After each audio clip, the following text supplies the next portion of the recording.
দেখতে পাচ্ছি যে স্কয়ার লিমিটেড হারে কাঁচামাল ক্রয় করে এবং উৎপাদিত পণ্য হারে বিক্রয়, অর্থাৎ পণ্যটা হারে ক্রয় করে আবার হারে বিক্রয় করে। কোম্পানির প্রদেয় হিসাব, প্রদেয় হিসাবের আরেকটা নাম হচ্ছে পাওনাদার হিসাব। প্রদেয় হিসাব পরিশোধের জন্য 30 দিন সময় পায়। কতদিন সময় পায়? 30 দিন সময় পায়। আমরা সময় খেয়াল করি।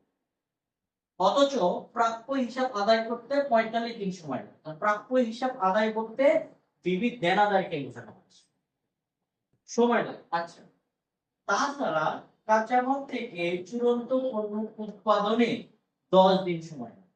মানে এই যে কাঁচামাল ধারে ক্রয় করেছে ওইটা থেকে পণ্য উৎপাদন করতে তাদের সময় লাগে 10 দিন। কোম্পানি পরিচালনার জন্য সারা বছর 50 লক্ষ টাকা প্রয়োজন হয়। 50 লক্ষ টাকা হলে কোম্পানি তার কার্যক্রমটা সঠিকভাবে পরিচালনা করতে পারে। করণীয় আমাদের যা করতে হবে, নগদ চক্র। নগদ চক্র কি বের করবো আমরা? নগদ আবর্তন কি সেটা বের করতে হবে। ন্যূনতম নগদ অর্থের পরিমাণ আমরা পর্যায়ক্রমে সবগুলোই করব। প্রথমে আমরা ক নাম্বারটা দিয়ে শুরু করছি। ক নাম্বার, নগদ চক্র। শিক্ষার্থী বন্ধুরা, আমরা জানি নগদ চক্রের সূত্র হচ্ছে এই যে আমাদের উৎপাদনের যে সময়টা সেটা গড় উৎপাদন সময় যোগ আদায় করতে কতদিন সময় লাগে সেটা। তাহলে কি লিখবো? গড় আদায় সময় বা পরিশোধ করতে কতদিন সময় লাগে সেটা বিয়োগ করলেই হয়ে যাচ্ছে। তাহলে কি লিখবো? গড় পরিশোধ সময়। তাহলে আমাদের প্রত্যেকটা মানই কিন্তু অঙ্কের মধ্যে দেওয়া আছে। তাহলে গড় উৎপাদন সময় হচ্ছে 10 দিন সময় লাগে তাদের উৎপাদন করতে। গড় আদায় সময় আদায় করতে লাগে 45 দিন, আর পরিশোধ করতে সময় লাগে 30। তাহলে এইভাবে ক্যালকুলেশন করে 45 এর সাথে 10 যোগ করলে আমরা কত হবে? 55। 55 থেকে 30 বাদ দিলে কত হবে? 25 দিন। আমরা যদি নগদ আবর্তনের চক্রটা বের করি তাহলে কিন্তু রেজাল্টের পরে অবশ্যই দিন লিখতে হবে। আর এখানে দেখতে পাচ্ছি আবর্তন ক নম্বর, তাহলে ক নম্বর ক নম্বরে যেহেতু আবর্তন আছে রেজাল্টে লিখবো আমরা বার।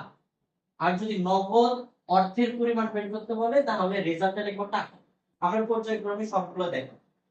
তাহলে এখন খ নাম্বারটা আমরা করি, নগদ আবর্তন।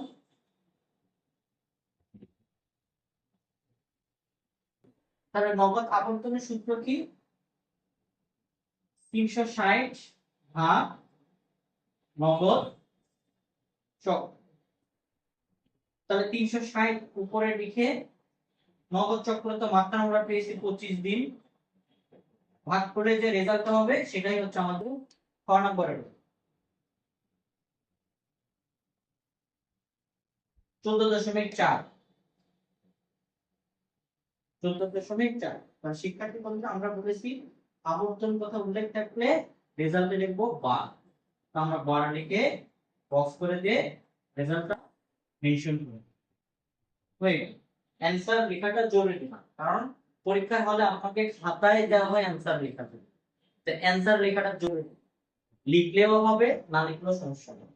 এখন আমরা সর্বশেষ এই যে ঘ নম্বরটা করতে হবে। ঘ নম্বরটা করছে ন্যূনতম নগদ অর্থ। ন্যূনতম নগদ অর্থ। তাহলে ন্যূনতম নগদ অর্থের সূত্র কি? মোট নগদ বহিঃপ্রবাহ। মোট নগদ বহিঃপ্রবাহ এবং ভাগ করব আমরা নগদ আবর্তন দিয়ে। তাহলে মোট নগদ বহিঃপ্রবাহ আমাদের এখানে প্রশ্ন দেওয়া আছে যে কোম্পানি 50 লক্ষ টাকা ছাড়া তার কোম্পানি পরিচালনা করা সম্ভব নয়, এটাই হচ্ছে তার নগদ বহিঃপ্রবাহ। তো আমরা এখানে নগদ বহিঃপ্রবাহ 50,000 টাকা লিখলাম। নগদ আবর্তন এখানে আমরা দেখতে পাচ্ছি শিক্ষার্থী বন্ধুরা 14.4। 14.4 এটা দ্বারা আমরা ভাগ করলে আমরা আমাদের কাঙ্ক্ষিত রেজাল্টটা পেয়ে যাচ্ছি। তো এখানে আমরা সঠিকটা হবে 50 লাখ, আরো 3টা শূন্য হবে।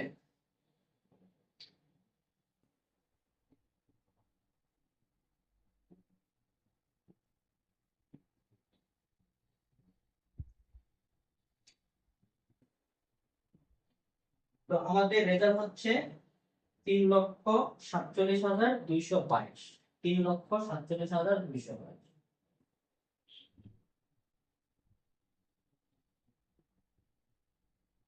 অর্থ যেখানে লেখা থাকবে সেখানে আমাদের রেজাল্টে লিখতে হবে কি টাকা। তো দেখতেই পাচ্ছেন শিক্ষার্থী বন্ধুরা, আমরা কত অল্প সময়ে আমাদের যদি সূত্রগুলো জানা থাকে কত সহজভাবে এটা করা সম্ভব। আজকের ভিডিওটা আপনাদের কেমন লেগেছে অবশ্যই লাইক কমেন্ট শেয়ারের মাধ্যমে আপনাদের মূল্যবান মতামত আমাদেরকে জানাবেন।